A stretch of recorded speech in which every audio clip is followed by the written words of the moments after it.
श्री शंकरानंद गुरुपादांबुजन्मने सविलास महामोह ग्राहग्रासैककर्मणे तत्पादांबुरुहद्वन्द्व सेवा निर्मलचेतसां सुखबोधाय तत्त्वस्य विवेकोऽयं विधीयते। द्वैत विवेक या प्रकरणाला आपण आरंभ केलेला आहे। 37 क्रमांकाच्या श्लोकापर्यंत आपण विचार करून आलोय। जीवसृष्टी आणि ईशसृष्टीचा प्रपंच आणि विस्तार मागच्या प्रकरणामध्ये झाला।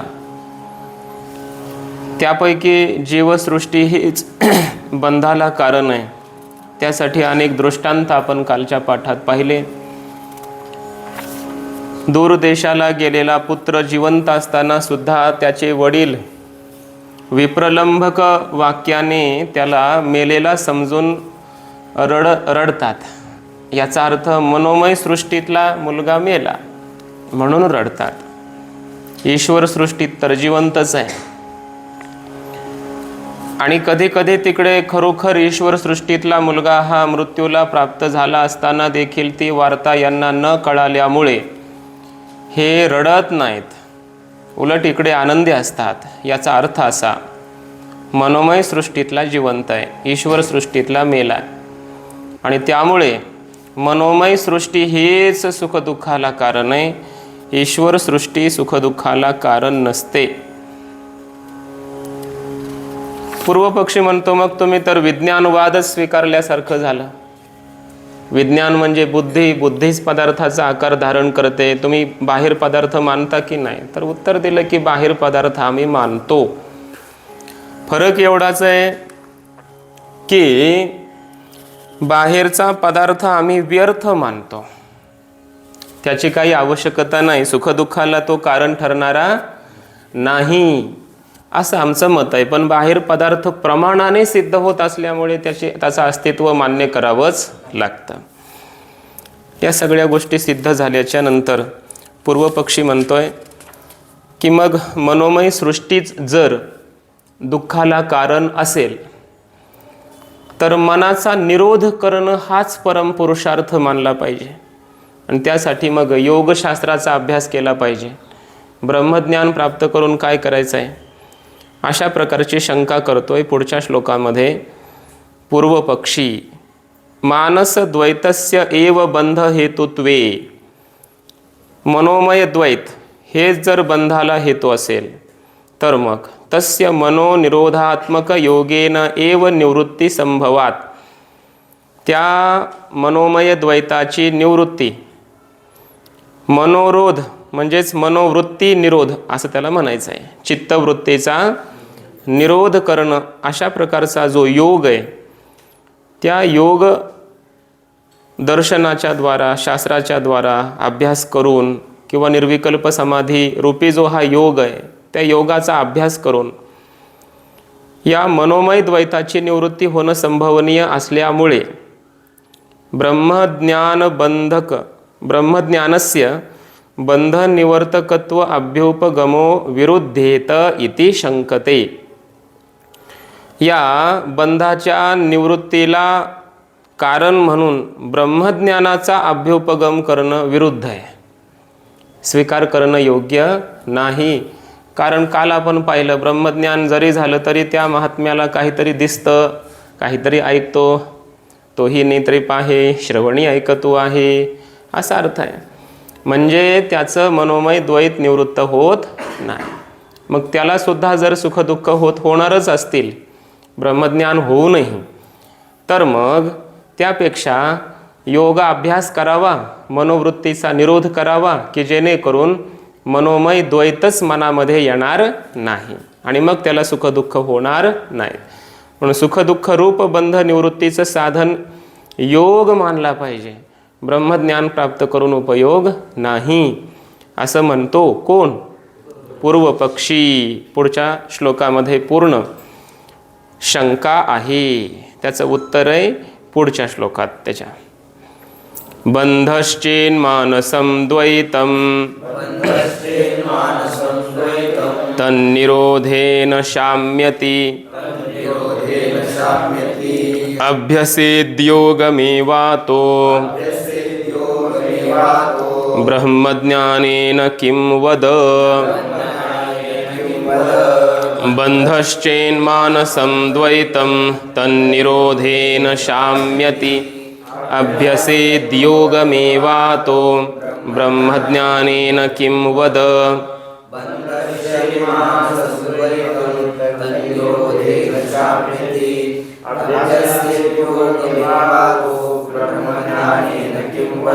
बंधः चेत् मानसं द्वैतं तन्निरोधेन शाम्यति अभ्यसेत् योगम एव अतः ब्रह्मज्ञानेन किं वद. अन्वयपूर्वक अर्थ. मानसं द्वैतं बंधः चेत, मनोमय द्वैत हाच बंध जर असेल तर तत् निरोधेन शाम्यते, त्या मनाचा निरोध केल्यानंतर या मनोमय द्वैताची शांती होईल. म्हणजे मनोमय द्वैत प्रवृत्त होणार नाही. मनाला कुठला द्वैताचा आकार होऊच द्यायचा नाही. मन परमात्म्यामध्ये म्हणजे आत्मस्वरूपामध्ये लीन करायचा. मनोवृत्तीचा आत्मस्वरूपाच्या ठिकाणी निरोध जर केला, मनाला कोणत्याही पदार्थाच्या आकाराचं होऊच दिलं नाही, मनामध्ये कोणता पदार्थ येऊच दिला नाही, तर मग पदार्थ मनोमय होणारच नाही. आणि मनोमय झाला नाही तर पुढे सुखदुःख होणार नाहीत. म्हणून मग योगाच्या द्वारा या मानसद्वैताची निवृत्ती संभवनीय आहे. अतः म्हणून योगम एव अभ्यसेत, योगाचाच अभ्यास करावा. मग ब्रह्मज्ञानेन किं वद, ब्रह्मज्ञान प्राप्त करून काय मिळणार आहे सांग, असं कोण म्हणतो? पूर्वपक्षी. आता उत्तर. योगेन किं द्वैत उपशमः तात्कालिकः उच्यते आत्यंतिको वा इति विकल्प्य आद्यम अंगीकृत्य द्वितीयम दूषयति. पूर्वपक्षाला ग्रंथकार विचारतायत, सिद्धांती विचारतात. काय तू म्हणतोस ना की योगाच्या द्वारा द्वैताचा उपशम होतो, द्वैत निवृत्ती होते, मनोमय द्वैत निवृत्ती होते. मग द्वैताच्या द्वारा जी योगाच्या द्वारा जी द्वैत निवृत्ती होते ती तात्कालिक होते का आत्यंतिक होते? कारण निवृत्तीचे दोन प्रकार आहेत, एक तात्कालिक निवृत्ती आणि दुसरी आत्यंतिक निवृत्ती. मग योगाचा अभ्यास करून द्वैताची निवृत्ती झाली, ठीक आहे, पण ती तात्कालिक तेवढ्यापुरती लयरूप निवृत्ती होते का कायमची निवृत्ती होते, आत्यंतिक निवृत्ती? बरोबर ना? अशा प्रकारे विचारतो मी, नाही विचारत तुम्हाला. सिद्धांते विचारतात पूर्व पक्षाला. समजलं ना? तात्कालिक निवृत्ती म्हणजे काय? तेवढ्या काळापुरती, समाधी कालापुरती असा अर्थ. तात्कालिक, तत्काल म्हणजे काय? समाधी काल. समाधी काले एव भवः इथे तात्कालिकः म्हणजे समाधी काळातच होणारी निवृत्ती, आणि पुन्हा जागं झालं की सगळं द्वैत जगत दिसायलाच लागतं. अशी तात्कालिक निवृत्ती होते का आत्यंतिक निवृत्ती? आत्यंतिक म्हणजे द्वैतस्य पुनः अनुद्भवः इति आत्यंतिक निवृत्ती. द्वैत निवृत्त एकदा झालं की पुन्हा त्याची उत्पत्ती नच होणं, याला म्हणायचं आत्यंतिक निवृत्ती. कारणासह वर्तमान कार्य निवृत्ती, त्याला म्हटलं जातं आत्यंतिक निवृत्ती. हजामत करणं म्हणजे आपण केस कट करतो, हजामत केली किंवा चप्पी केली, त्याला काय म्हणायचं? लयरूप निवृत्ती. आणि टक्कल पडलं त्याला काय म्हणायचं? आत्यंतिक निवृत्ती. बघा, प्रत्यक्ष उदाहरण आहे समोर, प्रॅक्टिकल वेदांत आहे आपला. फक्त इथं कहना नहीं, सिर्फ कहने वाला वेदांत नहीं है, ये होने वाला वेदांत है.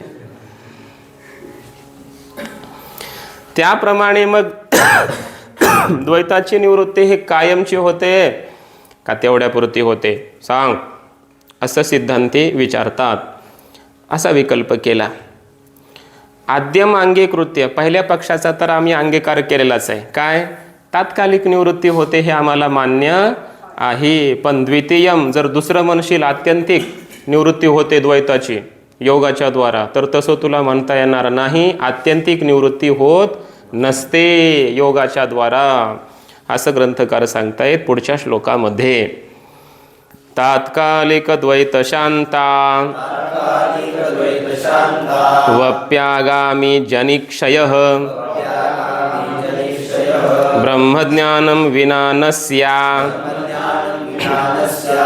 वेदांत डिंडिमः.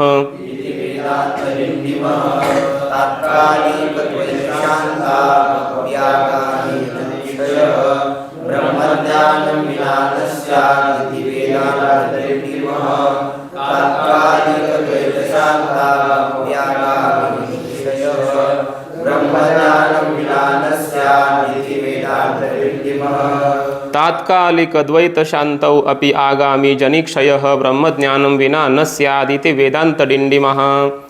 तात्कालिक द्वैत शांतौ अपि, तेवढ्या समाधी कालापुरती जरी द्वैताची निवृत्ती झाली तरी आगामी जनिक्षयः, आगामी म्हणजे पुढे येणारा, जनी म्हणजे जन्म, क्षय म्हणजे निवृत्ती, पुढं येणारा जो जन्म आहे त्याची निवृत्ती मात्र ब्रह्मज्ञानं विना न स्यात्, ब्रह्मज्ञानाशिवाय होत नाही. इति वेदांत डिंडिमः, अशी वेदांताची म्हणजे उपनिषदांची डिंडिमा आहे, दवंडी पेटून गर्जना अशी आहे. काय गर्जना आहे की मागील या जन्मामुक्त झालो, म्हणजे पुढच्या जन्मातून मुक्त व्हायचं असेल, कायमचं जन्म मरण संपवायचं असेल, आत्यंतिक जन्म मरण इत्यादी बंधाची निवृत्ती करायची असेल तर ज्ञानादेव तु कैवल्यम तमेव विदित्वा अतिमृत्युमेति नान्यः पंथा विद्यते अयनाय. मोक्षासाठी दुसरा मार्ग उपलब्ध नाही. तम विदित्वा एव, त्या परमात्म्याला जाणूनच तुम्ही कायमचं मृत्यूचं उल्लंघन करू शकता, असा याचा अर्थ आहे. म्हणजे ब्रह्मज्ञानाशिवाय आगामी जनी क्षयः न, पुढे प्राप्त होणाऱ्या जन्मांची निवृत्ती होणार नाही ब्रह्मज्ञानाशिवाय. एवढ्या जन्मात तुम्ही काही योगाचा अभ्यास केला तर समाधी कालापुरती इथं काय होईल, तात्कालिक द्वैताची निवृत्ती होईल. पण पुढचा जन्मच घ्यायचा नाही म्हटलं तर ते योगाचं सामर्थ्य नाही. ब्रह्मज्ञानच झालं पाहिजे. अहम ब्रह्मास्मी असं ब्रह्मज्ञान झाल्याशिवाय कितीही योगाचा अभ्यास करू द्या, जन्माभाव रूपी मोक्ष प्राप्त होत नाही. तेवढ्यापुरतं जसं सांगदेव महाराज समाधीमध्ये गेले, 6-6 महिने समाधीत राहायचे आणि मग पुन्हा समाधीमध्ये काय द्वैताची निवृत्ती होते, आनंदच आहे. पुन्हा वृत्तीवर आले, समाधीतून जागे झाले, पाहिलं की सगळं जग दिसायचं, पुन्हा द्वैत, पुन्हा ते सत्य, पुन्हा मी, पुन्हा तू, हे माझं, हे तुझं, हे सगळं सुरू झालं ना. आणि पुन्हा मग द्वैत ते मनामध्ये आलं की मनोमय सृष्टी पुन्हा आली, पुन्हा मनोमय सृष्टी आली की सुखदुःख आले, पुन्हा सुखदुःख झाले की पुन्हा तो योगी म्हणतो नाही नाही मला हे दुःख नको, मग निरोध केला पाहिजे. पुन्हा निरोध अंतकरणाचा केला, समाधीमध्ये गेला, समाधीमध्ये द्वैताची निवृत्ती झाली. काय समाधी कायमची राहत नसते. 1 दिवस, 2 दिवस, 4 दिवस, 6 महिने जास्तीत जास्त. त्यानंतर पुन्हा जागा झाला की पुन्हा जग सगळं दिसायला लागलं, पुन्हा मनोमय द्वैत ते मनामध्ये गेलं, पुन्हा सुखदुःख सुरूच आहे. म्हणजे योगाच्या द्वारा तात्कालिक द्वैत निवृत्ती होते. येणारी आगामी वृत्ती निरोध होत नाही. वर्तमान वृत्तीचा तात्कालिक तेवढ्यापुरता निरोध जरी झाला तरी आगामी चित्तवृत्तीचा निरोध होत नाही, कायमचा होत नाही. म्हणून त्याला जन्म मरण भोगावंच लागणार. कायमची निवृत्ती करायची असेल तर ब्रह्मज्ञानं विना न स्यात् इति वेदांत डिंडिमः, असे उपनिषदांची दवंडी पेटून गर्जना आहे, असा अर्थ. कशी गर्जना आहे तर खाली टीकाकार सांगतात बघा. ज्ञात्वा देवमुच्यते सर्वपाशैः,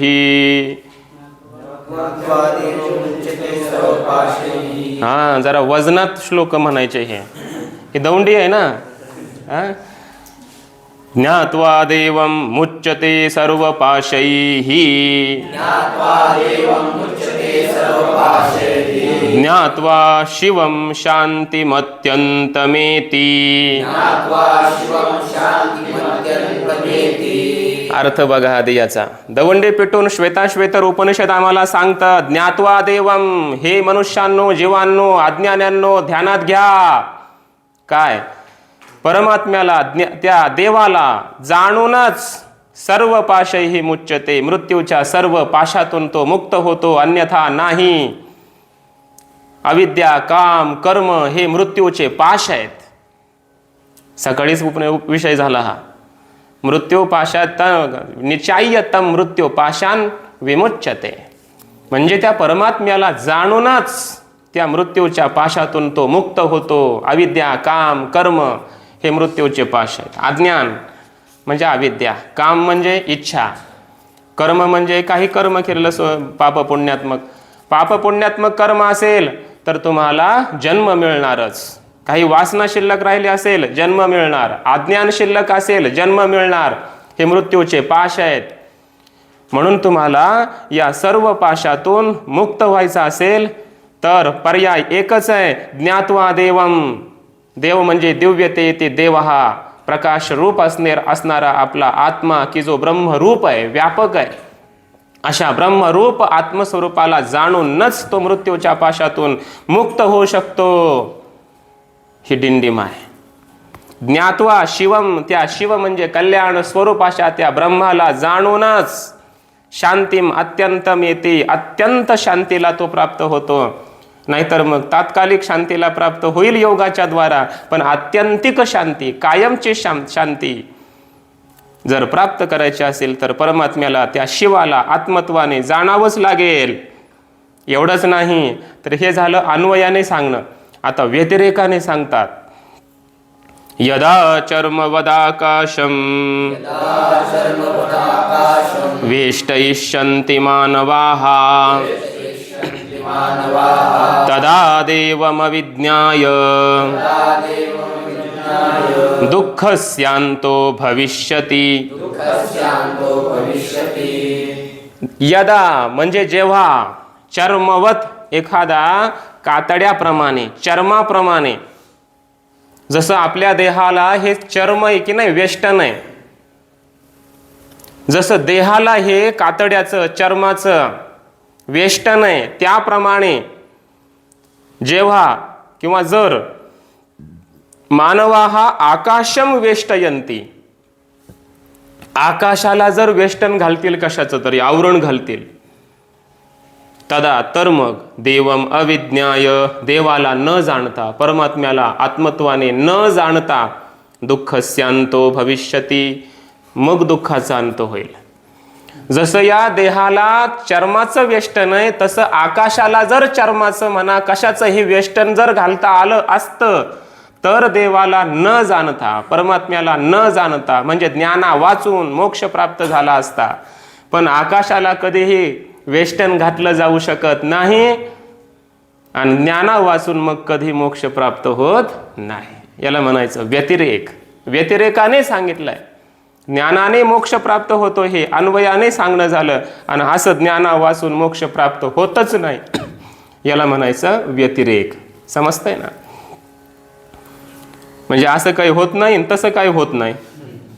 आकाशाला वेष्टन काही कधी घालता येत नाही कुणाला, आणि देवाला न जाणता काही कोणाला मोक्ष प्राप्त होत नाही.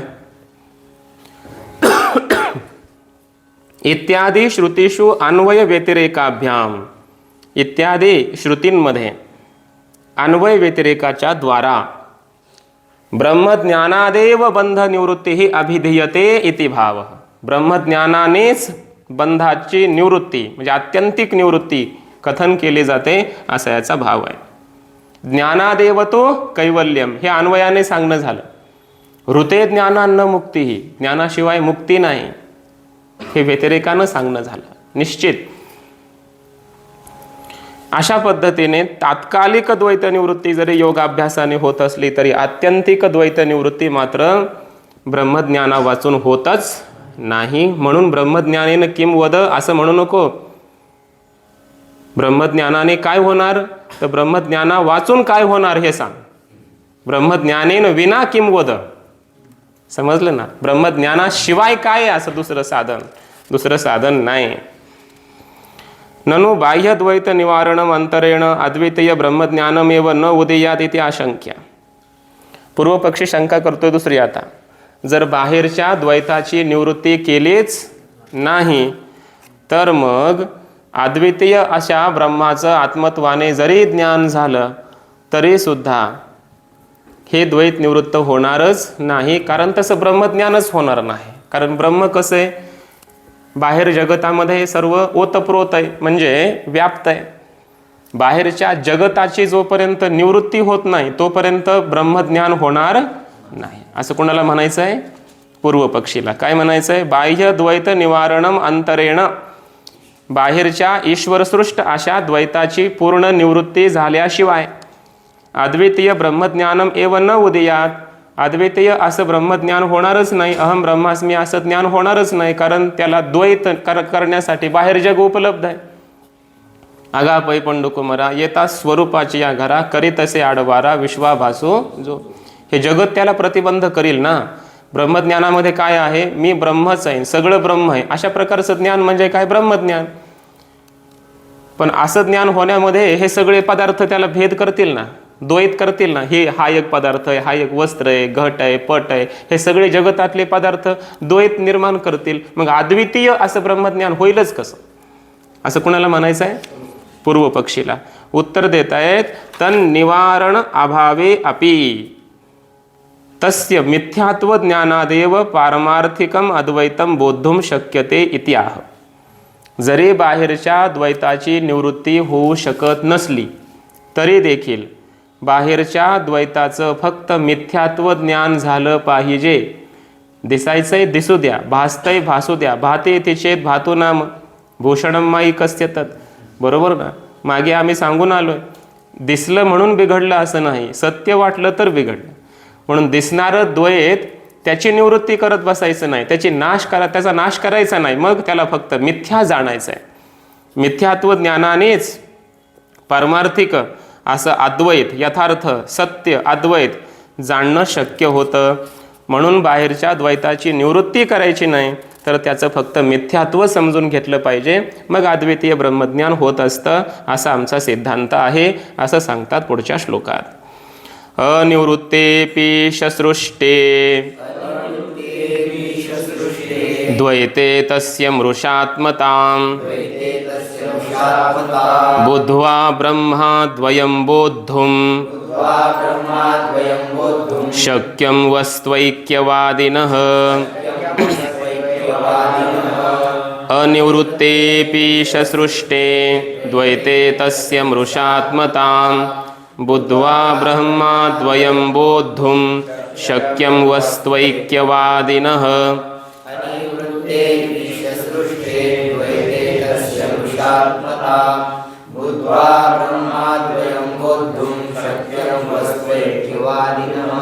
अनिवृत्ते अपि ईश सृष्टे द्वैते तस्य मृषात्मतां बुद्ध्वा ब्रह्म अद्वयं बोद्धुं शक्यं वस्तु ऐक्यवादिनः. ईश सृष्टे द्वैते अनिवृत्ते अपि, ईश्वराने निर्माण केलेलं हे जे बाहेरचं द्वैत आहे ते निवृत्त नाही झालं तरी देखील, ते निवृत्त होतही नाही कोणाच्या बापाला, त्याला करता येत नाही, त्याचं सामर्थ्य कोणामध्ये नाही. सगळं जगतच कोण नष्ट करू शकणार आहे? मग काय करायचं ब्रह्मज्ञान होण्यासाठी? तस्य मृषात्मतां बुद्ध्वा, बाहेरच्या जगताच्या मध्ये मृषात्मता आहे, म्हणजे मिथ्यात्व आहे, एवढंच जाणावं. आणि मग वस्त्वैक्यवादिनः, ब्रह्म एकच आहे अशा प्रकारचा बोलणारा जो अद्वैत वेदांती आहे, त्या साधकाला अद्वयं ब्रह्म बोद्धुम शक्यम भवती, अद्वितीय असणारं ब्रह्म जाणणं शक्य होतं. समजतंय ना? मिथ्यात्व ज्ञान झालं पाहिजे फक्त जगताचं, त्याची निवृत्ती करायची नाही जगाची. नाश आहे का बाध आहे? इथं वेदांतामध्ये बाध आहे. बाध म्हणजे त्याला बाध करायचं असा अर्थ नाही. बाध म्हणजे प्रतीतीला येणाऱ्या पदार्थाचा प्रतीती उपहित चैतन्याच्या ठिकाणी त्रैकालिक अत्यंता भावाचा निश्चय, याला म्हणायचं बाध. म्हणजे पदार्थ प्रतीतीला जरी आला तरी सुद्धा तो नाही, तो यथार्थ नाही, तो सत्य नाही, त्याचं अधिष्ठान सत्य आहे असं ज्ञान होणं, याला काय म्हणायचं? मिथ्यात्व निश्चय, बाध म्हणायचं. इथं फक्त जगाचा बाध करायचा आहे. ब्रह्म सत्यम जगन मिथ्या जीवो ब्रह्मैव नापरहा. जगन मिथ्या एवढं फक्त जाणून घ्यायचं आहे, जगताची निवृत्ती करायची नाही. एवढं जाणलं की ब्रह्मज्ञान त्याला शक्य होतं, होत नाही असं म्हणू नको. बघा पुढं, न द्वैत मृषात्व ज्ञानम अद्वैत ज्ञान प्रयोजकम अपितु तन्निवारणम एव इति अभिनिवेशमानम प्रति आह. आता पूर्वपक्षी अभिनिवेश घेतो असा, तो म्हणतो की नाही नाही नाही, केवळ द्वैत मिथ्या आहे बाहेरचा, एवढं जाणलं म्हणजे ब्रह्मज्ञान होतं असं नाही. नाही, हे दिसतं, धडधड दिसत असताना जगत हे द्वैत सगळं असं, हे नाही कसं म्हणता, हे मिथ्या कसं म्हणता? बरं नुसतं जाणलंय मिथ्या, जाणलं आम्ही आता हे मिथ्या आहे, मग झालं का ब्रह्मज्ञान? असं कोण म्हणतो?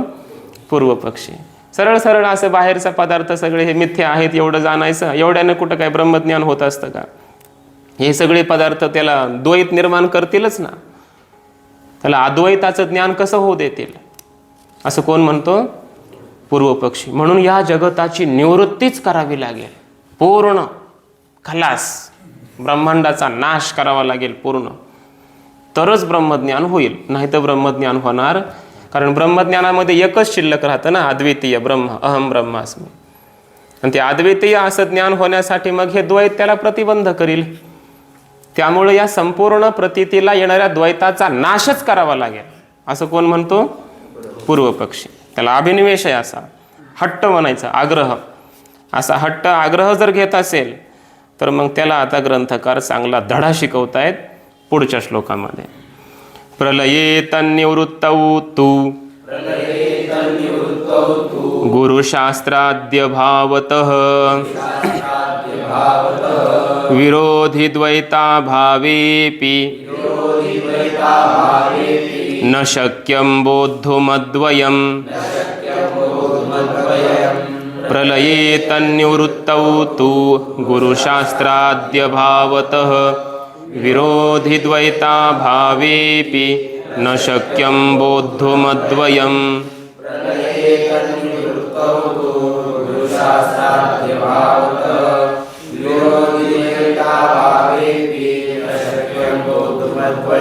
प्रलये तन्निवृत्तौ तु गुरुशास्त्रादि अभावतः विरोधी द्वैता भावेपि न शक्यं बोद्धुम अद्वयम्. प्रलये म्हणजे महाप्रलयामध्ये, तन्निवृत्तौ तु त्या द्वैताची निवृत्ती होते की नाही सहजच. पूर्वपक्षीचं म्हणणं काय आहे? काय म्हणणं आहे त्याचं? की बाहेरच्या संपूर्ण जगाचा नाशच झाला पाहिजे, आणि जेव्हा पूर्ण जगाचा नाश होईल त्याच वेळी ब्रह्मज्ञान होईल, असं त्याचं म्हणणं आहे ना, आग्रहाने. मग त्याला सांगतात, हे पहा, एकतर त्या जगाचा कोणी नाश करू शकत नाही पूर्ण, पण एकदा नाश होतो. कधी? महाप्रलयामध्ये. या जगताचा नाश परमात्माच करतो. यत प्रयंती अभिसंविशंती, त्या परमात्म्यामध्येच हे संपूर्ण जगत शेवटी लीन होतं. आणि संपूर्ण हे जगत महाप्रलयामध्ये नष्ट झालं, मग होतं का ब्रह्मज्ञान तिथं? विचारायचंय काय? संपूर्ण जगाचा नाश झाल्यावर ब्रह्मज्ञान होत असेल तर महाप्रलयामध्ये सगळे जीव मुक्त व्हायला पाहिजे, कारण तिथं जगच नाही. समजलं ना? सगळे जीव तिथं आपोआपच मुक्त व्हायला पाहिजे, कारण द्वैत निर्माण करायचं जग नाही. मग होतं का तिथं ब्रह्मज्ञान? मग तुझं म्हणणं बरोबर आहे का की जगाची पूर्ण निवृत्ती झाली की ब्रह्मज्ञान होतं? महाप्रलया जगाची निवृत्ती होते, होतं का ब्रह्मज्ञान? असं विचारायचं आहे. महाप्रलये तन्निवृत्तौ, या जगाची पूर्ण निवृत्ती होते तो, परंतु तरी देखील विरोधी द्वैत अभावे अपि, तेव्हा त्या ठिकाणी ब्रह्मज्ञान होण्यामध्ये विरोध करणारं द्वैत आहे का तिथं? नाही, त्याचा अभाव आहे. पण तरी देखील गुरुशास्त्रादी अभावतः, तिथं गुरु नाहीत महाप्रलयामध्ये, काहीच नाही म्हणजे गुरु पण नाहीत, काहीच नाही म्हणजे शास्त्र पण नाही. त्यामुळे गुरु शिष्य शास्त्र उपदेश हे काहीच नाही, आणि त्यामुळे त्या महाप्रलयामध्ये कोणतेही जीव ब्रह्मस्वरूपाला जाणण्यामध्ये समर्थ होत नाही. अद्वयम बोद्धुम शक्यम न, तेव्हा अद्वितीय ब्रह्म जाणणं शक्य होत नाही. मग केवळ द्वैताची निवृत्ती हीच ब्रह्मज्ञानाला कारण असेल तर महाप्रलयामध्ये द्वैत निवृत्ती होते, तिथं ब्रह्मज्ञान व्हायला पाहिजे जीवांना, पण होत नाही. म्हणून ब्रह्मज्ञान होण्यासाठी काय करावं लागेल? गुरु पाहिजे, शास्त्र पाहिजे. हे तर उलट बाहेरचं द्वैत पाहिजेच हे सांगायचं आहे. गुरु शास्त्र हे काय आहेत? ईश्वर निर्मित आहेत, बाहेरची सृष्टी. उलट गुरु शास्त्र मागे तुम्हाला सांगितलं होतं, ईश्वर सृष्टीतील फक्त 2च पदार्थ असे आहेत की त्यांना आपण मनात आणावं. एक गुरु, दुसरं शास्त्र. गुरुशास्त्र हेच आपल्याला मुक्त करू शकतात, हे ज्ञान देऊ शकतात, दुसरा पर्याय नाही, असा याचा अर्थ आहे. प्रलये प्रलयावस्थायां तन्निवृत्तौ तु तस्य द्वैतस्य निवृत्तौ सत्यां तु विरोधी द्वैताभावेपि अद्वैत ज्ञान विरोधित्वेन भवदाभिमतस्य द्वैतस्य निवारणे सत्यापि गुरुशास्त्रादि अभावतः गुरुशास्त्रादि रूपस्य ज्ञान साधनस्य अभावात् हेतोः अद्वयं वस्तु बोद्धुं शक्यं न भवति अतः तन्निवारणम् अप्रयोजकम् इति भावः. म्हणजेच महाप्रलय या अवस्थेमध्ये या संपूर्ण ईश्वर सृष्ट अशा द्वैताची पूर्णपणे निवृत्ती झाली असता देखील तिथं आता ब्रह्मज्ञानाला विरोध करणारं द्वैत नाही. अद्वितीय ज्ञान होण्यामध्ये विरोध करणारं द्वैत तिथं की जे तुला अभिमत आहे ते द्वैत त्या ठिकाणी नाही, त्याची पूर्ण निवृत्ती होते. पण तरी देखील तिथं गुरु शास्त्र हे नसल्यामुळे की जे ब्रह्मज्ञानाची साधनं आहेत, कोण? गुरु शास्त्र, हे तिथं नाहीत. आणि त्यामुळे अद्वय वस्तू म्हणजे ब्रह्म ते जाणायला समर्थ होत नाही कोणीही. म्हणजेच त्या ठिकाणी ब्रह्मज्ञान होत नाहीच. म्हणून बाहेरच्या द्वैताचं निवारण अप्रयोजक आहे, अकारण आहे. काही कारण नाही त्याचं. बाहेरच्या द्वैताची निवृत्ती केली पाहिजे असं काही नाही. ते द्वैत दिसू दे, असू दे, फक्त त्याला मिथ्या मान आणि मग गुरु शास्त्र यांच्याद्वारा यथार्थ ब्रह्मज्ञान प्राप्त करून घ्या आणि मुक्त हो. बाहेरचं द्वैत निवृत्तच झालं पाहिजे असं नाही. तथापि सती द्वैते कथम अद्वैत ज्ञानमिती आशंक्या, याच्या काही मनातलं जाईना. तो म्हणतो मग तरी पण सती द्वैते, द्वैते सती, धड धड जगत हे सगळं द्वैतात्मक दिसतंय. पुत्र पत्नी सहोदर सगळं जग, आपलं परक सारं जग आहे, हे सगळं द्वैतच आहे की नाही? हे यांची नामे ही आनाने, वेश ही सिनाने आघवे यांचे म्हटलंय की नाही? सगळं द्वैत द्वैतच आहे, एकासारखं एक नाही. हे सगळं द्वैत धड धड दिसत असताना अद्वितीय अहम ब्रह्मास्मी असं ज्ञान होईलच कसं? ही काय माझी शंका जात नाही. आणि मग ग्रंथकार त्याला आता जरा समजावून सांगतायत. ऐक बाळ, असं येते कसं? पुढच्या श्लोकात सांगतो. म्हण श्लोक. अबाधकं साधकंच द्वैतमीश्वर निर्मितं अपनेतुमशक्यञ्चे त्यास्तां तद्विष्यते कुतः. नीट नीट नीट. त्यास्तां तद्विष्यते कुतः. अबाधकं अपनेतुमशक्यञ्चे त्यास्तां तद्विष्यते कुतः.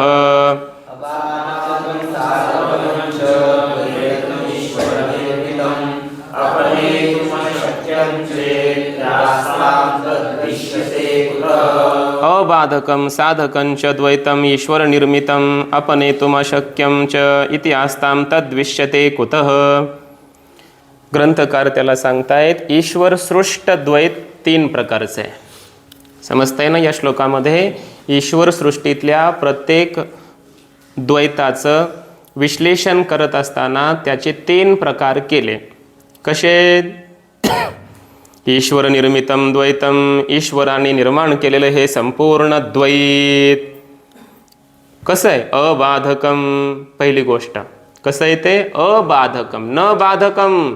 इथे अबाधकम, ते आपल्याला बाध करणारं नाही, म्हणजे आपल्याला ते दुःख देणारं नाही असा अर्थ. बाधक नाही ते, आपल्याला काहीच त्रास देणारं नाही, क्लेशकारी नाही, दुःख देणारं नाही असं ते आहे. एक. अजून कसं? साधकंच, उलट ते आपल्याला मोक्षप्राप्तीसाठी वगैरे साधक आहे. साधक म्हणजे अनुकूल आहे असा अर्थ. च असं आहे. अजून कसं आहे? अपनेतुम अशक्यम, बरं, याची निवृत्ती करणं अशक्य आहे, असं ते ईश्वर सृष्ट पदार्थाची, या संपूर्ण जगताची कोण निवृत्ती करणार? ज्ञानोबा म्हणतात ना 15व्या अध्यायामध्ये, आम्ही वाणिली जे परी मूळ डाळांची उजरी, ती वांझेची घरभरी लेकुरे जैसी. हे सगळं आम्ही वर्णन केलंय. ते कसं आहे? हे जगत वंध्या स्त्रीची घर भरून लेकरं बाळं सांगावेत, वर्णन करावं, असं आम्ही वर्णन केलंय. न रूपमस्येह तथोपलभ्यते. ह्याचं रूप काय येतं तसं उपलब्ध नाही आहे. हे खोटं आहे, मिथ्या आहे. आणि पुढं माऊली म्हटले, तैसाची जरी हा असे साचोकारा, तरी कोणाची नि संतानी.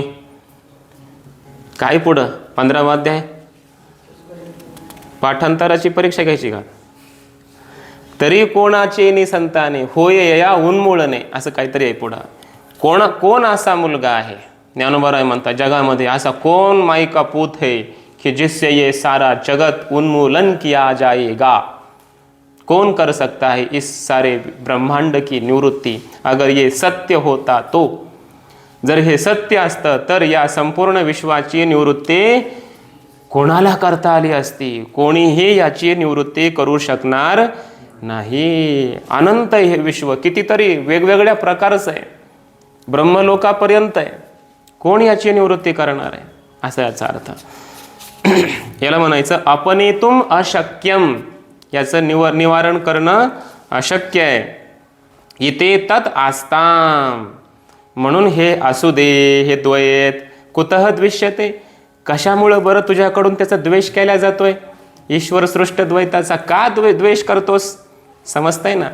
ईश्वर सृष्ट द्वैताचा उगत द्वेष करू नको. त्याची निवृत्तीच झाली पाहिजे, त्याच्याशिवाय ब्रह्मज्ञान व्हायचं नाही, नाशच झाला पाहिजे असं म्हणू नको, द्वेष करू नको. 3 प्रकारचं आहे हे. अबाधक आहे, एक तर दुःखाला कारण नाही. दुसरी गोष्ट उलट साधक आहे, सुखाला कारण ठरणार आहे. आणि तिसरी गोष्ट निवृत्ती करायची म्हटली तर कुणालाच निवृत्ती करता येत नाही, असं आहे. त्यामुळं का द्वेष करतोस याचा? तुझ्या दुःखाला कारण आहे का? नाही. उलट सुखाला कारण आहे की नाही? बरं, निवृत्ती तुला करता येईल का याची?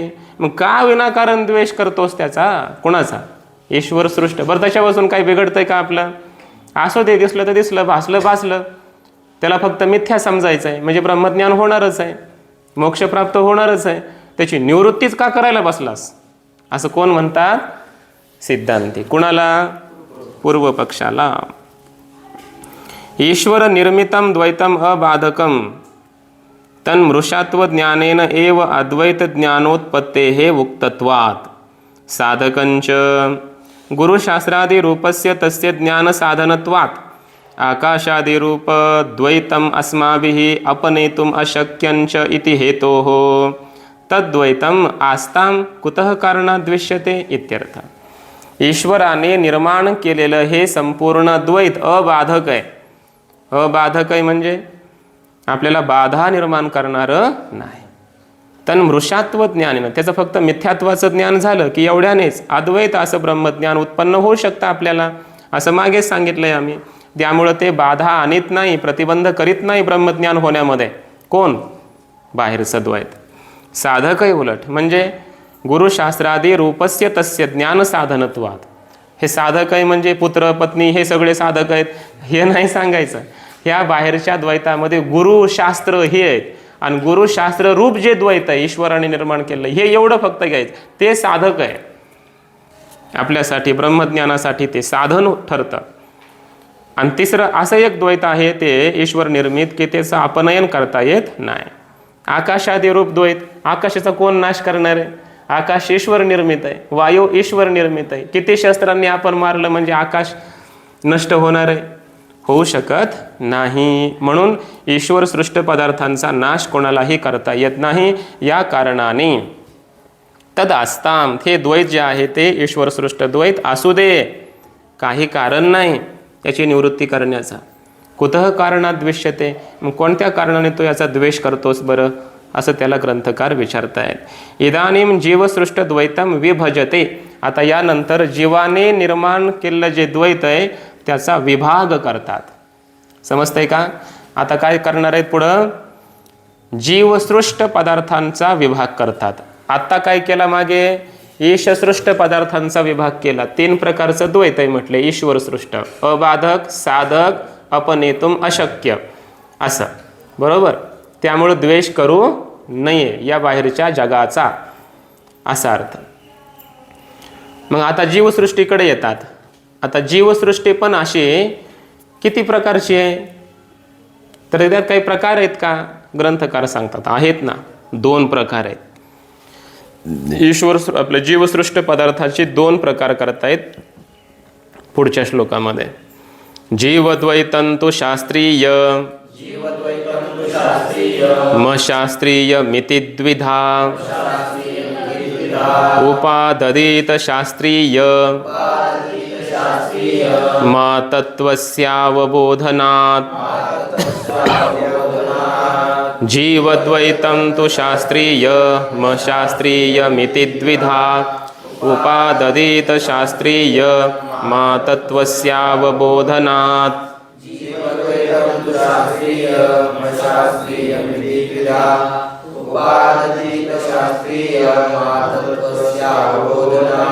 जीवद्वैतं तु शास्त्रीयम अशास्त्रीयम इति द्विधा उपाददीत शास्त्रीयम आतत्वस्य अवबोधनात्. जीवद्वैतम, जीवाने निर्माण केलेलं द्वैत, तू तर परंतु, शास्त्रीयम अशास्त्रीयम इति द्विधा, 2 प्रकारचं आहे. एक शास्त्रीय द्वैत, दुसरं अशास्त्रीय द्वैत, असं 2 प्रकारचं आहे. ते कोणतं ते पुढे येणार आहे. त्यापैकी उपाददीत शास्त्रीयम, शास्त्रीयम द्वैतम उपाददीत, जे शास्त्रीय द्वैत आहे त्याचा स्वीकार करावा साधकाने, जीवाने. ते महत्त्वाचं आहे, त्याला मोक्षाला कारण ठरणार आहे. कुठपर्यंत स्वीकार करायचा?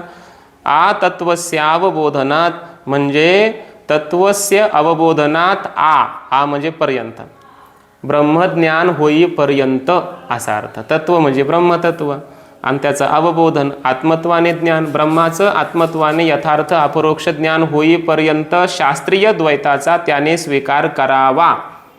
समजलं का? असा अर्थ. अशास्त्रीय द्वैताचा मात्र त्याने पूर्णपणे त्यागच करावा असं सांगितलेलं आहे. किम तद्विविधमपि सदा हेयमेव न इति. दोन्ही प्रकारच्या या द्वैताचा त्यागच करायचा आहे का? तर उत्तर दिलं नाही. शास्त्रीय द्वैताचा स्वीकार करायचा. कुठपर्यंत? ब्रह्मज्ञान होईपर्यंत. आ तत्वस्य अवबोधनात, तत्वस्य अवबोधन पर्यंतम इत्यर्थ. ब्रह्मतत्वाचं ज्ञान होईपर्यंत त्याचा स्वीकार करा. कुणाचा? शास्त्रीय द्वैताचा. आणि अशास्त्रीय द्वैताचा स्वीकारच करू नका. ज्ञान होण्याच्या अगोदर आणि नंतर दोन्ही कालामध्येही त्याचा काय करा? त्यागच करा, असा याचा अर्थ आहे. अशास्त्रीय द्वैत म्हणजे काम, क्रोध हे विकार असा अर्थ घ्यायचा. जे शास्त्रानं करू नका म्हणून सांगितलंय ते, मांसाशन करू नका, कलंजम्मा भक्षयस्व, शराम्मा पिब असं, किंवा मग काम, क्रोध, मद, मत्सर, दंभ, अहंकार हे सगळं काय? अशास्त्रीय द्वैत, विकार रूप असलेलं. या अशास्त्रीय द्वैताचा स्वीकार कधीही करायचाच नाही, त्यागच करायचा. ज्याला मुक्त व्हायचं आहे त्याचा विषय चाललाय हा. आणि शास्त्रीय द्वैताचा मात्र स्वीकार करा. म्हणजे शास्त्रीय द्वैत कोणतं? गुरु, शास्त्र हे, की जे शास्त्रानं सांगितले, विवेक, वैराग्य, समाधी, षटक, मुमुक्षुता, थोडक्यात मोक्षाला कारण ठरणारं जे काही असेल ते सगळं काय आहे? मग शास्त्रीय द्वैत आहे. त्याचा स्वीकार करा. कुठपर्यंत? ब्रह्मज्ञान होईपर्यंत. नंतर मग स्वीकार करा, नाहीतर नका करा, तुमचं काही बिघडणार नाही. मोक्ष प्राप्त होईपर्यंत किमान या शास्त्रीय द्वैताला सोडायचं नाही, असा याचा अर्थ आहे. किम तत् शास्त्रीयम द्वैतम इति आकांक्षायाम आह. शास्त्रीय द्वैत कोणतं आहे ते सांगा, की ज्याचा स्वीकार करायला सांगितलाय ब्रह्मज्ञान होईपर्यंत. कोणतं येते द्वैत? तर ते सांगतायत पुढच्या श्लोकामध्ये. आत्मब्रह्म विचाराख्यम शास्त्रीयम मानसम जगत बुद्धे तत्वे तच्चहेय मिति श्रुत्यनुशासनम. आत्मब्रह्म विचाराख्यम शास्त्रीयम मानसं जगत बुद्धे तत्वे तच्चहेय मिति श्रुत्यनुशासनम.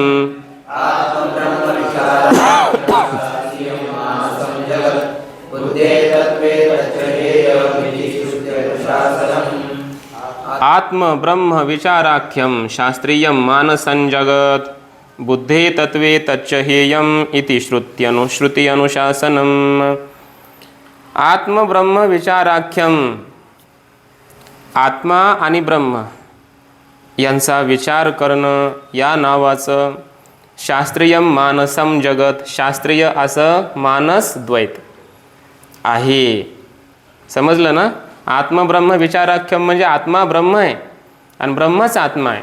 अशा प्रकारे विचार करणं, हा विचार मानसिकच आहे की नाही? याला म्हणायचं शास्त्रीय द्वैत. मानसिकच आहे, हे मनोमय द्वैतच आहे. आत्मा ब्रह्म, ब्रह्म आत्मा, आत्मा असा आहे, सच्चिदानंद घन आहे. तसंच ब्रह्म सच्चिदानंद घन आहे. आत्मा पंचकोशाहून भिन्न आहे, तसं ब्रह्म नामरूपात्मक संबंध या उपाध्याहून भिन्न आहे. ईश्वराची उपाधी माया आहे, जीवाची उपाधी अविद्या. उपाधीमध्ये भेद आहे, स्वरूपाने आम्ही दोघं एकच आहेत, दोघं नाहीतच एकच आहेत. असं यथार्थ चिंतन जे चाललंय, श्रवण म्हणा, मनन म्हणा, निधिध्यासन म्हणा, तत्वम पदार्थ शोधन म्हणा, हे सगळं जे याला म्हणायचं शास्त्रीय द्वैत. समजलं ना? या शास्त्रीय द्वैताचा, हे मानसिकच आहे ना, त्यामुळे याला म्हटलंय जीवसृष्टी. मग जीवसृष्टीपैकी हे शास्त्रीय जीवसृष्टी. या शास्त्रीय जीवसृष्टीचा श्रवण मनन निधिध्यासन इत्यादी रूप याचा स्वीकार करायचा. कुठपर्यंत? तत्वे बुद्धे, अर्थात ब्रह्मतत्वाचं ज्ञान होईपर्यंत. मग ज्ञान झाल्यावर तच्च हेयम, त्याचाही पुन्हा त्याग करायचा. काय पुन्हा पुन्हा मी ब्रह्म आहे, मी ब्रह्म आहे? एकदा ब्रह्मज्ञान झालं की पुन्हा म्हणायचे काय गरज? यथार्थ ज्ञान झालं, मी पुरुष आहे म्हणायची गरज आहे का पुरुषाला? मी पुरुष आहे म्हणायची गरज आहे का?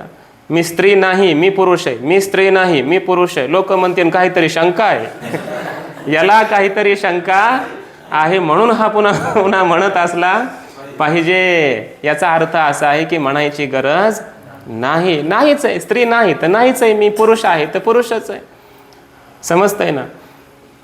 स्त्रीला म्हणायची गरज आहे का मी स्त्री आहे, मी पुरुष नाही, मी पुरुष नाही, मी स्त्री आहे, असं म्हणायची काय गरज आहे? नाहीच आहे ती पुरुष, ती स्त्री आहेच आहे, म्हणायची काय गरज आहे? पुन्हा पुन्हा चिंतन करायची गरज आहे का एकांतामध्ये बसून? नाही. समजलं ना? तितकं ब्रह्मज्ञान दृढ झालं पाहिजे. मी ब्रह्म आहे, मी म्हणायची काय गरज आहे? आहेच ब्रह्म मी. नाही म्हटलं तरी आहे, म्हटलं तरी आहे. कोणी मला ज्ञानी म्हणू अगर अज्ञानी म्हणू, मी ब्रह्म आहे, ब्रह्मच आहे. सूर्याला नाही म्हटल्यानं काय? सूर्याचं अस्तित्व कोणी नाकारू शकत नाही. उलट हे सिद्ध होतं की तुम्ही आंधळे आहात. समजतंय ना? तसं ब्रह्मज्ञानी पुरुषाला कोणी अज्ञानी म्हटलं तर त्याचं काही बिघडत नाही. हे सिद्ध होतं की तुम्ही अज्ञानी आहात, तुम्ही मूर्ख आहात, जग मूर्ख आहे, त्यांचं बिघडल्याशिवाय राहत नाही. त्यामुळं म्हणायचे आणि चिंतन करायची गरज नाही एकदा ज्ञान झाल्यावर. पण ज्ञान होईपर्यंत मात्र हे चिंतन सोडायचं नाही. समजलं ना? हे कारण हे विपरीत ज्ञान इतकं दृढ झालंय ना. आता सांगितलं ते विपरीत ज्ञान आहे. कोणतं? मी स्त्री नाही, मी पुरुष आहे.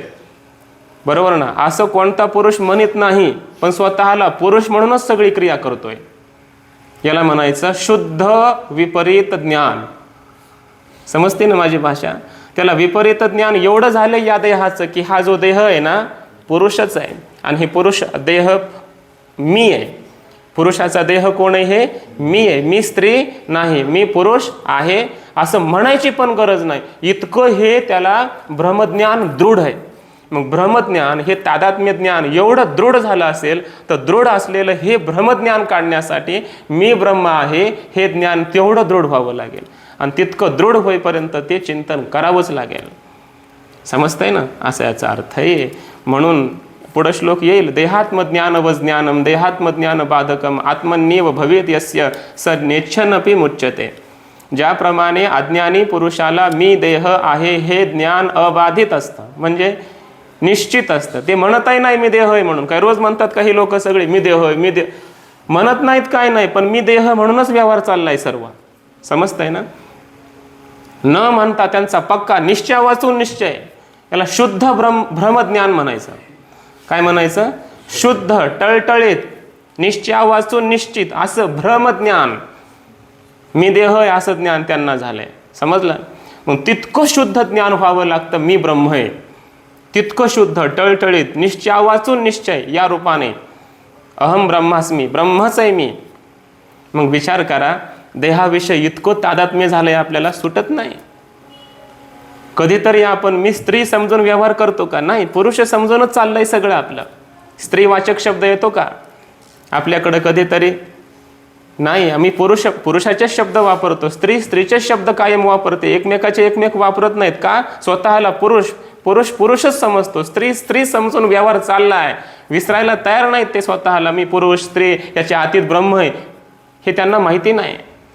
समजताय ना? याचा अर्थ असा आहे की ब्रह्मज्ञान आम्हाला जर दृढ झालं असेल तर हे दृढ झालेलं, याची गाठ पक्की बसलेली आहे, हे सोडण्यासाठी आम्हाला तितकं चिंतन करावं लागेल. आसुप्तेरामृते कालम नयेद वेदांत चिंतया, सतत सदा विचार ये तस्मा जगत जीव परात्मनः.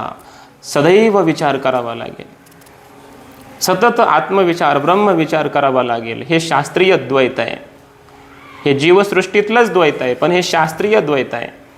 याचा विचार करावाच लागेल. अहम ब्रह्मास्मी ह्याची हे चिंतन करावंच लागेल. कुठपर्यंत? तत्वे बुद्धे, तत्व बुद्ध होईपर्यंत, म्हणजे ब्रह्मतत्व जाणेपर्यंत असा अर्थ आहे. आणि ते जाणलं की मग तच्च हेयम, पुन्हा त्याची गरज नाही. एकदा दृढ ब्रह्मज्ञान झालं की मग त्याचा काय करा? त्याग करा. इति श्रुत्यनुशासनम, असा श्रुतीचा आदेश आहे, आज्ञा आहे असा अर्थ. प्रत्येक रूपस्य ब्रह्मणः विचाराख्यम यत श्रवणादिकम तत् शास्त्रीयम मानसम जगत इत्यर्थ. प्रत्येक रूप जे ब्रह्म आहे म्हणजे आत्मरूप ब्रह्म, त्याचा विचार करणं या नावाचा ब्रह्मविचार, आत्मविचार या नावाचा, म्हणजे यत श्रवणादिकम, श्रवण आहे ज्याच्या आधी, असं श्रवण मनन निधिध्यासन तत्वम पदार्थ शोधन हे सगळं तत्शास्त्रीय मानसम जगत इत्यर्थ. हे सगळं शास्त्रीय मानस जगत आहे. ननु आतत्वस्य अवबोधनादिति उक्तम अनुपपन्नम. पाठीमागे तुम्ही सांगितलं की ब्रह्मज्ञान होईपर्यंत याचा स्वीकार करावा, नंतर त्याग करावा. हे जे तुमचं म्हणणं आहे ते काय आहे म्हटले? अनुपपन्न आहे, अयोग्य आहे. का बरे? त्याचं कारण असं आहे, आसुप्ते रामृते हे कालम नयेत वेदांत चिंतया येथे उक्तत्वाद येथे आशंक्या. आसुप्ते हे अमृते हे कालम म्हणजे आसुप्ते हे झोपेतून उठल्यापासून, आमृते हे म्हणजे मृत्यूपर्यंत संपूर्ण काळ वेदांत चिंतया नयेत, वेदांताच्या चिंतनात घालवावा, असं स्मृती महाभारताचा श्लोक आहे हा. असं महाभारतामध्ये म्हटलेलं आहे. इथे उक्तत्वात अशी शंका घेऊन त्याला उत्तर देतायत, तसं नाही बाबा. कारण ऐका ना, त्याला काय म्हणायचं आहे की तुम्ही काय म्हटले? ब्रह्मज्ञान होईपर्यंतच शास्त्रीय द्वैताचा स्वीकार करायचा असं सांगितलं ना. पूर्वपक्षी म्हणतो तसं नाही, मरेपर्यंत. ब्रह्मज्ञान जरी झालं तरी जोपर्यंत तुम्ही जिवंत आहात, तुमचा श्वासोश्वास सुरू आहे, तोपर्यंत या देहातून हे प्राण ब्रह्मरूपात विलीन होईपर्यंत, ब्रह्मज्ञान झाल्यानंतरही, ज्ञानोत्तर कालातही तुम्ही जिवंत आहात, तोपर्यंत शास्त्रीय द्वैताचा त्याग तुम्हाला करता येणार नाही. कारण ही स्मृती आहे. आसुप्ते रामृते हे कालम, आमृते हेचा अर्थ काय होतो? आमृते हे म्हणजे मृत्यूपर्यंत वेदांत चिंतया कालम नयेत असं सांगते स्मृती.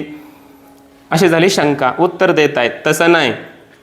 तत्वे बुद्धे तच्च हेयम इति श्रुत्यानुशासनम. श्रुतीचा आदेश असा आहे की तत्व बुद्ध होईपर्यंत हे शास्त्रीय द्वैत स्वीकारा, नंतर स्वीकारलं पाहिजे असं नाही. अर्थ बघा, तत्वे म्हणजे ब्रह्मात्मैक्य लक्षणे बुद्धे साक्षात कृते सती इत्यर्थ. तत्वे म्हणजे काय? ब्रह्मतत्व, ब्रह्म आणि आत्मा एकच आहे अशा प्रकारचं तत्व. वेदांतात तत्व एकच आहे, ब्रह्मात्मैक्य हे तत्व आहे. असं तत्व बुद्ध म्हणजे साक्षात्कार त्याचा झाला असता मग मात्र शास्त्रीय द्वैताची गरज नाही असं आमचं म्हणणं आहे, असं श्रुतीचं कथन आहे. तरी सुप्ते हे इति वाक्यस्य का गते हे इति चेत. बरोबर ना? तर मग पूर्वपक्षी कदाचित असं म्हणेल की वरती जे आम्ही सांगितलं आसुप्ते रामृते हे कालम नयेत वेदांत चिंतया, मृत्यूपर्यंत चिंतन करायला सांगितलंय त्या वाक्यामध्ये, त्याची वाट काय? त्याचा अर्थ काय लावायचा? त्याची संगती काय लावायची? समजलं ना? ही झाली शंका. मग उत्तर देत आहेत, दद्यान्न अवसरम किंचित कामादीना मनागपी इति पूर्वार्धे कामादी अवसर प्रदानस्य निषिद्धत्वात् तत्परता एव इति वदामः अतः न कापि अनुपपत्तिः इति भावः. कारण त्या श्लोकाच्या पूर्वार्धामध्ये असं म्हटलंय. काय म्हटलंय? दद्यान्न अवसरम किंचित कामादीना मनागपी, काम क्रोध इत्यादी विकारांना मनागपी थोडा देखील, किंचित सुद्धा, अवसरम न दद्यात म्हणजे अवसर देऊ नये. कामाला अंतकरणात निर्माण व्हायला वेळच देऊ नये. कारण ते अंतकरण चिंतनात आहे. जेव्हा जेव्हा आपण चिंतन करतो ना परमात्म्याचं, तेव्हा तेव्हा हे विकार येत नसतात, घाबरतात. चिंतन बंद पडलं म्हणून विकार येतात. म्हणून जेणेकरून असा एक क्षण सुद्धा आपण शिल्लकच ठेवू नये आत्मचिंतना वाचून, की त्या वेळेमध्ये हे काम क्रोध विकार येऊन मध्ये बसतील. समजतंय ना? काम क्रोध हा विकार कधी येतात? इकडं चिंतन बंद पडलं तर. त्यामुळं बंदच पडू देऊ नका, हे सांगायचं आहे. समजतंय? रिकामा अर्धघडी राहू नको. अर्ध क्षण सुद्धा तू, अर्ध घटिका सुद्धा, अर्ध घडी, अर्धा क्षण सुद्धा तू रिकामा राहू नको. कारण रिकाम्या मनामध्ये मोकळं मन शैतानाचं घर असं म्हटलं जातं. म्हणून कधी हे काम क्रोधादी शैतान येतील सांगता येत नाही. म्हणून त्यांना वेळच देऊ नको. असं पूर्वार्धामध्ये कामादी अवसर प्रदानस्य निषिद्धत्वात, काम क्रोधादी विकारांना अवसर देणं हे निषिद्ध केलंय. बरोबर ना? त्याचा निषेध केलेला आहे. हे सांगणं त्या वाक्याचं काम आहे. इथे वदामः, आम्ही असं म्हणतो, असं त्याचा अर्थ लावतो की तत्परता एव इथे वदामः. तात्पर्य सांगण्याचं हे आहे की मृत्यूपर्यंत हे चिंतन करावं. झोपेतून उठल्यापासून मृत्यूपर्यंत हे चिंतन करावं. हे सांगण्यातून हे सांगायचं आहे तात्पर्य ग्रंथकारांना तिथे, की या कामक्रोधादी विकारांना अंतकरणात उत्पन्न व्हायला किंवा प्रवेश करायला वेळच देऊ नका. सतत चिंतन करीत राहा. हे सांगण्यात त्याचं तात्पर्य आहे. मरेपर्यंत करतच राहा. ज्ञान झाल्यावरही असा त्याचा भाव काढता येत नाही. कारण श्रुती सांगते, पुढे अनेक श्रुती वगैरे मंत्र सांगणार आहेत की ब्रह्मज्ञान होईपर्यंतच तुम्हाला कर्तव्य आहे. एकदा ब्रह्मज्ञान झालं कर्तव्य नाही. पुन्हा जगातलं काही कर्तव्य जसं राहत नाही तसं पुन्हा श्रवण करणं, मनन करणं, निधिध्यासन करणं हेही कर्तव्य त्याला राहत नसतं. म्हणून ब्रह्मज्ञानानंतर त्याने हे चिंतन केलं काय न केलं काय त्याचं काही बिघडत नसतं. हे मानलं पाहिजे. हा सिद्धांत आहे. तिथं का तसं म्हटलंय मग मृत्यूपर्यंत? तर पहिला अर्थ बघा. मृत्यू शब्दाचा अर्थ आपण मागेच केला आहे. पंचदशिकारांनी काय अर्थ केलाय? अंतकाल शब्दाचा एषा ब्राह्म्य स्थिती पार्थ नैनाम प्राप्य विमुयती स्थित्वा स्यामंतकालेपी ब्रह्मनिर्वाण मृच्छती. इथं अंतकाल शब्दाचा अर्थ काय केला? सदद्वैते अनुरुतद्वैते यद अन्योन्यैक्य वीक्षणम, बरं, तस्य अंतकालस्तद्भेद बुद्धिरेव नचेतरः. तस्य अंतकाल, त्याचा अंतकाल काय? सत अद्वैत अनुरुत द्वैत यांची जी गाठ झाली, आत्मा आणि अनात्मा, या गाठीची निवृत्ती होणं, अन्योन्याध्यास निवृत्त होणं, अहम ब्रह्मास्मी असं दृढ ज्ञान झालं. त्यामुळं मी देह आहे हा भ्रम गेला. समजलं ना? मी देह आहे वगैरे हा भ्रम जाणे आणि अहम ब्रह्मास्मी असं दृढ ज्ञान होणे, त्यालाच म्हटलं जातं अंतकाल. या देहाचा, या जगातला तो आपला अंतकाल आहे. तेव्हापासून आपण या जगात नाहीत. समजलं ना? तेव्हापासून आपण या देहात, देहीचं विदेही भोगोदशा असा तो महात्मा होतो. म्हणून अहम ब्रह्मास्मी हे ज्ञान होणं हाच मृत्यूकाल आहे या देहाचा. बरं, हा मृत्यूकाल आहे. म्हणून अमृते हेचा अर्थ हा करा, साक्षात्कार होईपर्यंतम. साक्षात्कार हाच मृत्यू या देहाचा. तोपर्यंत चिंतन करा असं त्याचा खरा अर्थ आहे. पण इथं टीकाकारांनी त्याला भाव हा सांगितलाय की कामादिकांना प्रवेश होईल इतकाही वेळ देऊ नका. सतत चिंतन करा, सतत चिंतन करा हे सांगण्यात तात्पर्य आहे. मरेपर्यंत, प्राण जाईपर्यंत चिंतनच करा असा तिथं वाच्यार्थ घ्यायचा नाही. असं याचा अर्थ. काही असो, ब्रह्मज्ञान झाल्यावर होईल की न होईल बघू पुढं, पण तोपर्यंत तर करावंच लागेल, आहे की नाही? तोपर्यंत तर निश्चितच आहे ना. पूर्व पक्षाला ते मान्यच आहे. मृत्यूपर्यंत होईल की न होईल बघू नंतर, पण ब्रह्मज्ञान होईपर्यंत तर कर. समजलं ना? काय शास्त्रीय चिंतन, शास्त्रीय मानस या द्वैताचं चिंतन, श्रवण मनन निधिध्यासन याचं चिंतन किमान साक्षात्कार होईपर्यंत आपण केलंच पाहिजे, असा याचा अर्थ आहे. आता मग ज्ञानाच्या नंतरच्या कालामध्ये मात्र या शास्त्रीय द्वैताचा सुद्धा त्याग केला पाहिजे, या अर्थाच्या श्रुती अर्थतः पुढच्या काही श्लोकांमध्ये ग्रंथकार उद्धृत करणार आहेत, सांगणार आहेत.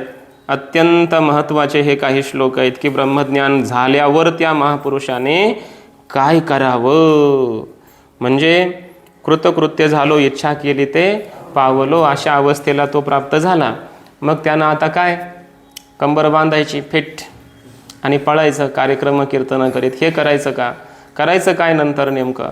तर तो उपदेश पुढच्या श्लोकांमध्ये आपण केलेला आहे, तो बघू. पुंडलिक वरदा हरी विठ्ठल. श्री ज्ञानदेव तुकाराम माऊली ज्ञानेश्वर महाराज की जय.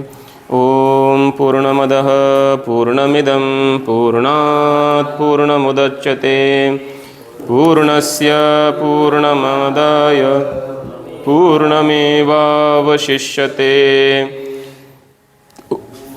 ओम शांति शांति शांति.